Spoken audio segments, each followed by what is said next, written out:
So at the end of our last video, we learned how lots of violence was occurring in Palestine throughout World War I, World War II, etc.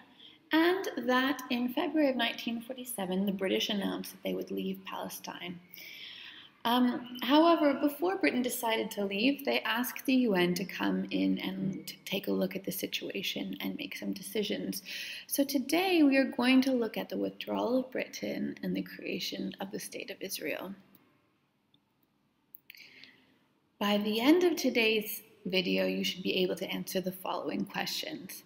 1. How did UNSCOP deal with the situation in Palestine? And what is UNSCOP?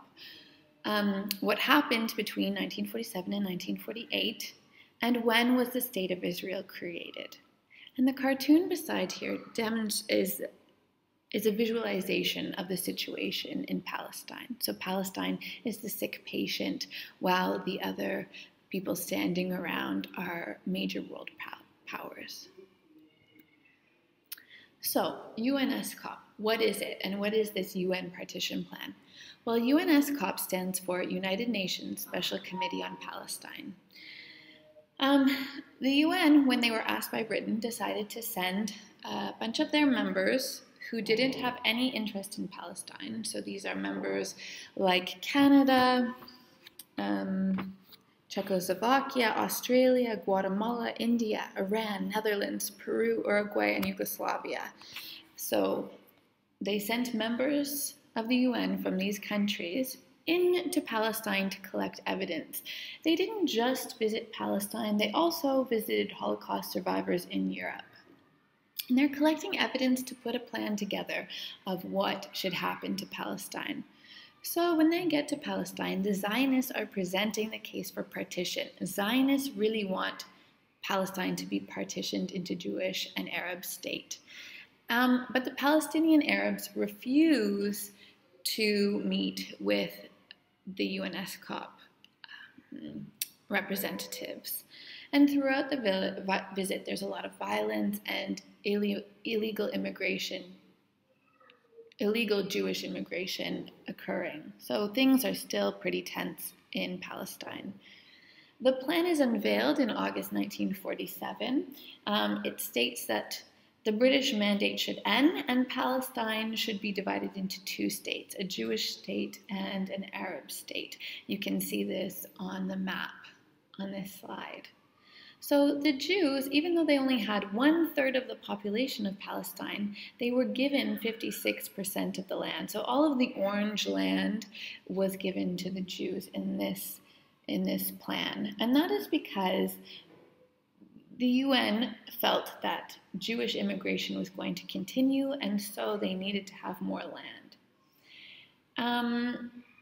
The Arab state was separated into 3 different areas. So you can see sort of 3 yellow blobs. And Jaffa, which is their main port, if you can see my cursor circling Jaffa, very close to Tel Aviv, Jaffa was the main port for the Arab state, but it was completely separate from the Arab state. So the Arabs were really unhappy with this situation. To the Arabs, the Palestinian Arabs, the plan was absurd, impracticable, and unjust. They rejected the idea completely and eventually declared it illegal. The Jews accepted it, but there are bits that they don't like. For example, Jerusalem was completely separate from the Jewish state, even though there's a large Jewish population there. They also didn't really like the idea that in the area that they were getting, there were about 500,000 Jews, but also 400,000 Arabs, so there were large numbers of Arabs in the Jewish state. However, they do accept it, and the Zionists launch a campaign to promote the plan. The plan was accepted by vote in the UN on the 29th of November, 1947. 33 members of the UN voted for it, 13 voted against it, and 10 didn't vote at all. It was then called UN Resolution 181. The Zionists, at the announcement of this, the Zionists were really happy. However, tension is mounting And it is at that time when Britain announces its withdrawal date for the 15th of May, 1948. So what happens between 1947 and 1948? Well, there's a civil war. Some textbooks call it a definite civil war, and some textbooks say it's a virtual civil war. But what needs to be mentioned is from 1947 to 1948, there is no effective peacekeeping in the area. Britain's trying to withdraw its troops, and it's not letting UN peacekeeping forces in. And what happens is, well, Jewish forces really want to strengthen their position before Britain pulls out, so they're beginning to arm themselves. The Arabs, they're a little less organized, they have less weapons, but they are also trying to organize themselves and get themselves sorted before Britain leaves. The examples that we have here are Jewish examples of attacks on Palestinian Arab villages. However, it needs to be said that there's also Arab attacks on Jewish people as well.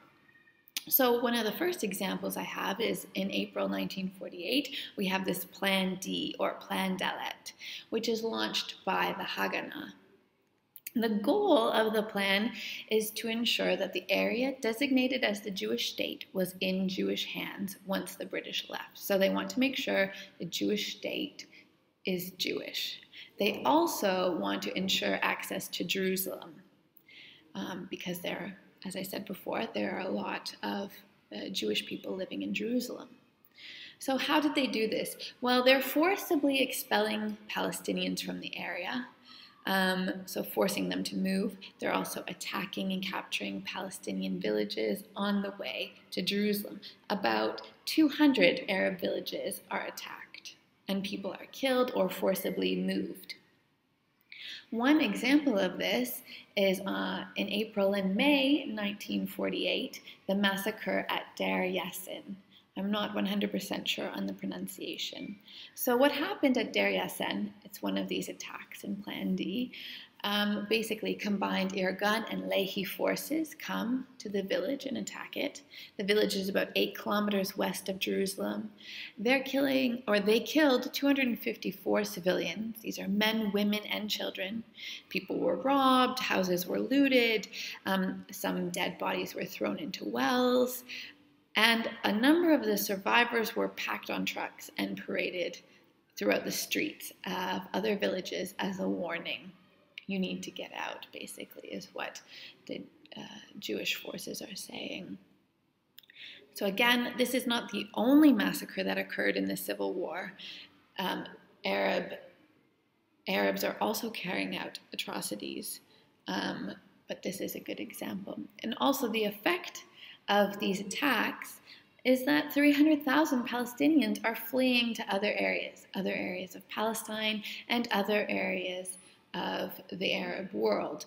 And this creates a problem that we're going to look at in the future called the Palestinian refugee problem. So gradually, Britain is withdrawing its troops toward the port of Haifa. The British withdrawal of troops is completed by the 14th of May, 1948. Britain had very mixed emotions about Zionist cause and Arab Palestinians by the end. And on the same day, May 14th, 1948, Israel is born. Ben-Gurion, the moderate leader that we learned about before, proclaims the state of Israel. This statement says, "We hereby proclaim the state of Israel. It is the natural right of the Jewish people to lead, as do all other nations, an independent existence in its sovereign state." However, they state in this statement that they will accept people of different religions and protect them. So it's not only a Jewish state. They will accept other religions. And Ben-Gurion becomes its first prime minister. And then prime minister. And then on the following day, May 15th, 1948, the armies of Egypt, Transjordan, Syria, Iraq, and Lebanon, supported by Saudi Arabia, invade the new state of Israel. And this turns what was a civil war, only in Israel itself, into a number of Arab-Israeli international wars, which we will look at in our next video.